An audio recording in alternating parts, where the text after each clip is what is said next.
Bismillahirrahmanirrahim. Assalamualaikum warahmatullahi wabarakatuh. Saya Walham Aliansa dengan NIM S1S12102. Di sini saya akan menjelaskan secara singkat mengenai materi kuliah sistem operasi. Materi kuliahnya yaitu bab 1, pengenalan sistem operasi, bab 2, perangkat lunak bebas.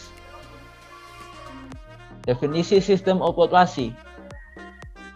Definisi ini ada 3. Yang ke-1 yaitu sebagai sebuah program yang mengatur hardware dengan menyediakan landasan untuk aplikasi yang berada di atasnya.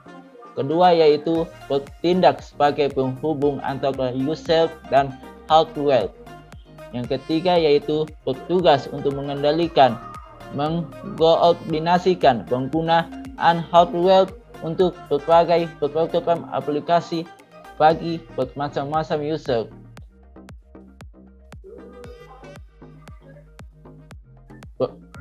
Lanjut, pengertian sistem operasi ditinjau dari 3 sudut pandang yang berbeda. Yang pertama itu sudut pandang pengguna. Dalam sudut pandang pengguna, sistem operasi adalah alat untuk mempermudah penggunaan komputer. Dan sebaliknya dalam lingkungan multi-user, sistem operasi dapat dipandang sebagai alat yang memaksimalkan penggunaan sumber daya komputer. Lanjut kedua, sudut pandang sistem. Dalam sudut pandang sistem operasi adalah sebagai alat menempatkan sumber daya secara efisien. Kedua, sistem operasi merupakan manajer bagi sumber daya yang mengenai konflik permintaan sumber daya secara efisien. Selain itu, juga mengatur eksekusi aplikasi dan operasi dari input atau output. Kita masuk ke sudut pandang ketiga yaitu sudut pandang tujuan. Dalam sudut pandang tujuan, sistem operasi adalah sebagai alat yang membuat komputer lebih nyaman digunakan untuk menjalankan aplikasi dan menyelesaikan masalah user. Oke, kita masuk ke bab 2 yaitu perangkat lunak bebas. Di sini saya akan menjelaskan haki adalah hak kekayaan intelektual. Setiap developer pasti dilindungi oleh haki. Di situ akan kekayaan akan muncul.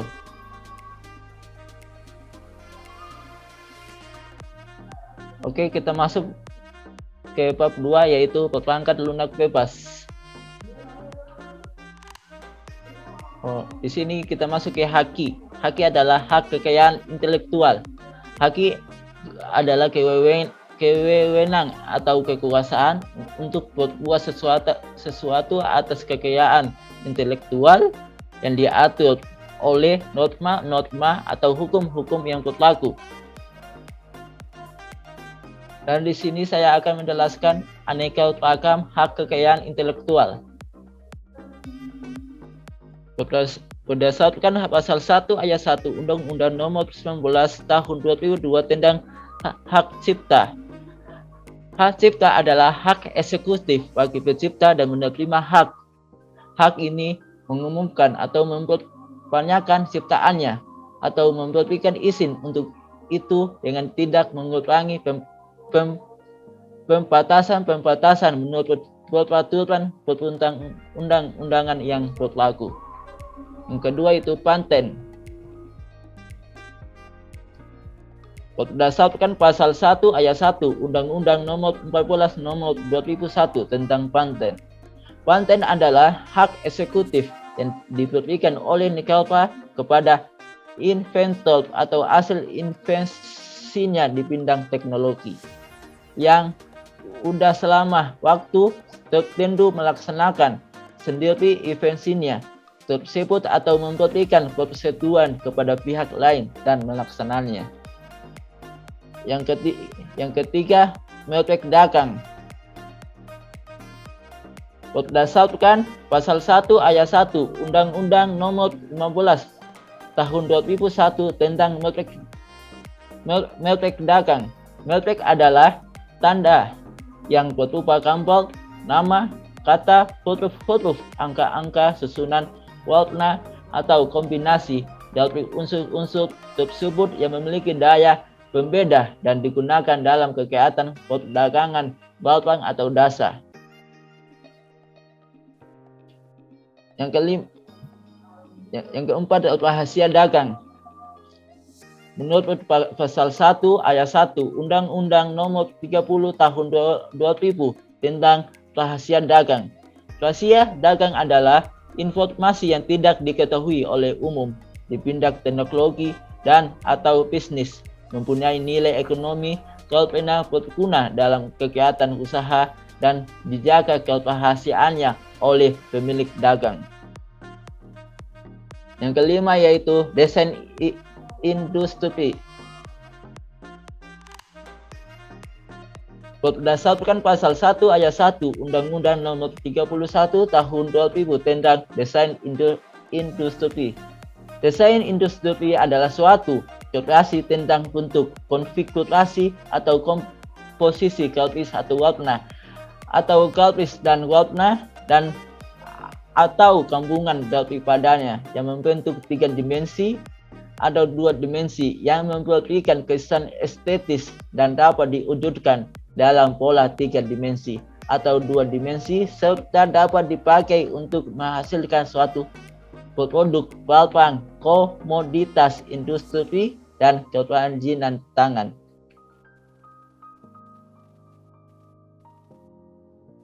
Oke, next.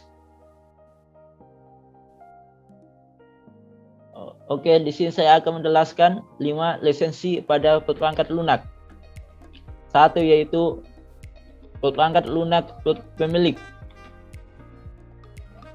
Perangkat lunak pemilik ialah perangkat lunak yang tidak bebas atau pun semi bebas. Seorang dapat dilarang atau harus meminta izin atau akan dikenakan pembatasan lainnya, sehingga menyulitkan jika menggunakan dan menedarkan dan memodifikasinya.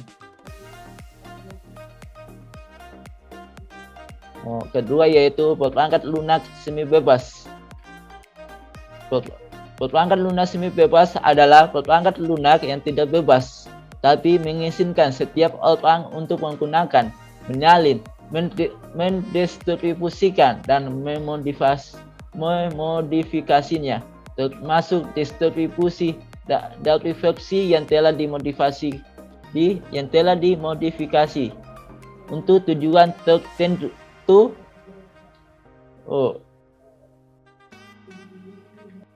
Dan salah satu contoh semi bebas ialah BGM. Perangkat lunak semi bebas jauh lebih baik dari perangkat lunak pemilik. Namun masih ada masalah dan seseorang tidak dapat menggunakannya pada sistem operasi yang bebas. Yang ketiga yaitu public domain. Perangkat lunak public domain ialah perangkat lunak yang tanpa hak cipta. Ini merupakan kasus khusus dari perangkat lunak bebas non-copyleft yang berarti bahwa beberapa salinan atau versi yang telah dimodifikasinya bisa jadi tidak bebas sama sekali. Terkadang ada yang menggunakan istilah public domain secara bebas yang berarti cuma-cuma atau gratis. Namun public domain merupakan istilah hukum yang artinya tidak memiliki hak cipta. Untuk jelasnya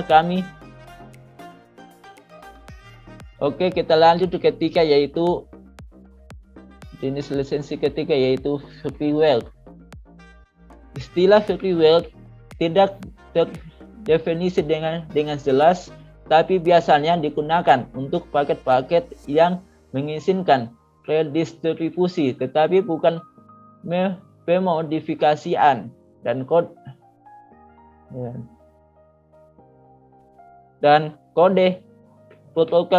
protokolnya tidak tersedia.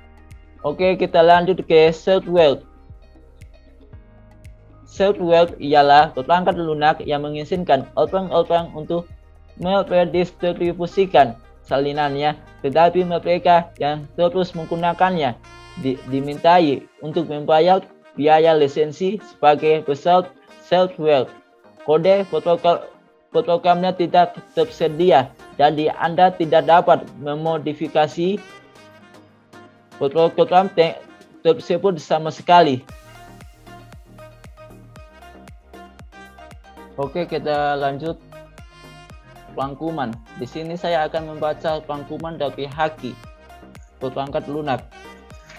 Arti bebas yang salah telah menimbulkan persepsi masyarakat bahwa perangkat lunak bebas merupakan perangkat lunak yang gratis. Perangkat lunak bebas ialah perihal kebebasan, bukan harga. Konsep kebebasan yang dapat diambil dari kata bebas pada perangkat lunak bebas adalah seperti kebebasan berbicara, bukan seperti gratis. Maksud dari bebas seperti kebebasan berbicara adalah kebebasan untuk menggunakan, menyalin, menyebar luaskan, mempelajari, mengubah, meningkatkan kinerja perangkat lunak. Suatu perangkat lunak dapat dimasukkan dalam kategori perangkat lunak bebas bila setiap orang memiliki kebebasan tersebut. Hal ini berarti setiap pengguna perangkat lunak bebas dapat meminjamkan perangkat lunak yang dimilikinya kepada orang lain untuk dipergunakan tanpa perlu melanggar hukum dan disebut pembajak. Kebebasan yang diberikan ke perangkat lunak bebas dijamin oleh copyleft, suatu cara yang dijamin oleh hukum untuk melindungi kebebasan para pengguna perangkat lunak bebas. Dengan adanya copyleft, maka suatu perangkat lunak bebas beserta hasil perubahan dari kode sumbernya akan selalu menjadi perangkat lunak bebas. Dengan adanya copyleft, maka suatu perangkat lunak bebas beserta hasil perubahan dari kode sumbernya akan selalu menjadi perangkat lunak bebas. Kebebasan yang diberikan melalui perlindungan copyleft inilah yang membuat suatu program dapat menjadi perangkat lunak bebas. Keuntungan yang diperoleh dari pengguna perangkat lunak bebas adalah karena serba guna dan efektif dalam keanekaragaman jenis aplikasi. Dengan memberikan kode sumbernya, perangkat lunak bebas dapat disesuaikan secara khusus untuk kebutuhan pemakai.